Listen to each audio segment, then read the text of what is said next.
आज हम बताने जा रहे हैं रामायण काल की एक कथा। आखिर क्यों हंसने लगा मेघनाद का कटा सिर। जी हाँ दोस्तों, मैं हूं आकाश और आप देख रहे हैं हमारे यूट्यूब चैनल रहस्यमयी दुनिया। दोस्तों, आपने इस बारे में सुना है कि मेघनाद का कटा हुआ सिर हंस रहा था। महर्षि वाल्मीकि द्वारा रचित हिंदू धर्म ग्रंथ रामायण में उल्लेख मिलता है। रावण के बेटे का नाम था मेघनाद, उसका एक नाम इंद्रजीत। दोनों नाम उसके बहादुरी के लिए मिले थे। दरअसल मेघनाद इंद्रजीत पर जीत हासिल करने के बाद इंद्रजीत कहलाया और मेघनाद का तात्पर्य है मेघों की आड़ में युद्ध करने के कारण ये नाम पड़ा। मेघनाद श्री राम और लक्ष्मण को मारना चाहता था। इस युद्ध के दौरान उसने सारे प्रयत्न किए लेकिन वो असफल रहा। इसी युद्ध में लक्ष्मण के घातक बाणों से मेघनाद मारा गया। लक्ष्मण जी ने मेघनाद का सिर उसके शरीर से अलग कर दिया। उसके बाद उसका शरीर श्री राम के आगे रखा गया। तब सभी बानर और रीछ देखने लगे।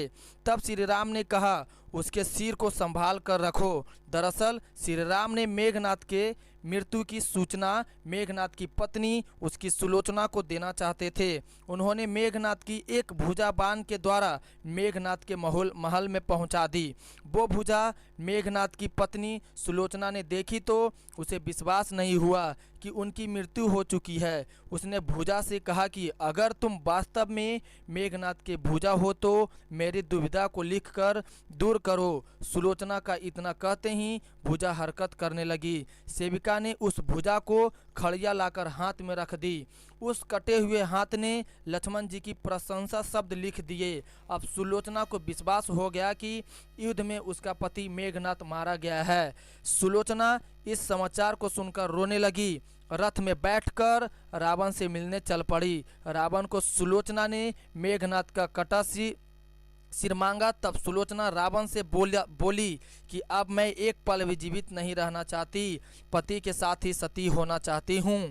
रावण ने कहा कि पुत्री 4 घड़ी प्रतीक्षा करो, मैं मेघनाद का सिर शत्रु के सिर के साथ लेकर आता हूँ। सुलोचना को रावण की बात पर विश्वास नहीं हुआ।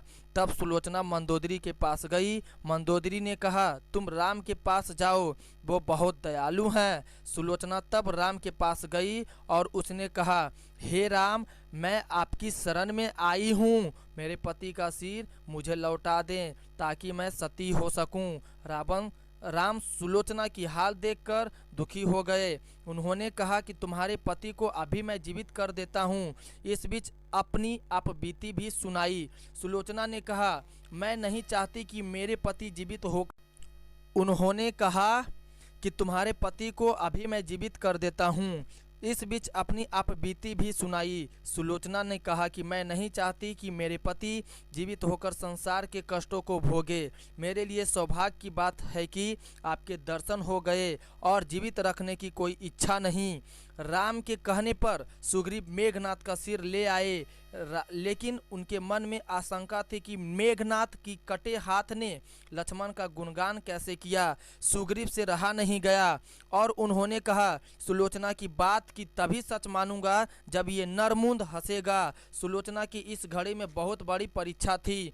उसने कटे हुए सिर से कहा, हे सिर, स्वामी जल्दी हंसिए, वरना आपके हाथ ने जो लिखा है उसे ये लोग सत्य नहीं मानेंगे। उतना सुनते ही मेघनाद का कटा हुआ सिर जोर जोर से हंसने लगा। इस तरह सुलोचना अपने पति की कटे हुए सिर लेकर चली गई। दोस्तों, ये थी पौराणिक काल की कथा जिसमें बताया गया कि मेघनाद का सिर आखिर मरने के बाद भी हंसने क्यों लगा। तो दोस्तों, मैं आशा करता हूँ कि आपको यह हमारा वीडियो पसंद आया होगा और हमारे वीडियो पसंद आता है तो कमेंट कीजिए, लाइक कीजिए, शेयर कीजिए हमारे वीडियो के बारे में। और साथ ही साथ हमारे चैनल को सब्सक्राइब नहीं किए हैं तो सब्सक्राइब करना ना भूले। हमारे चैनल को सब्सक्राइब कीजिए, देखते रहिए, जानते रहिए। धन्यवाद।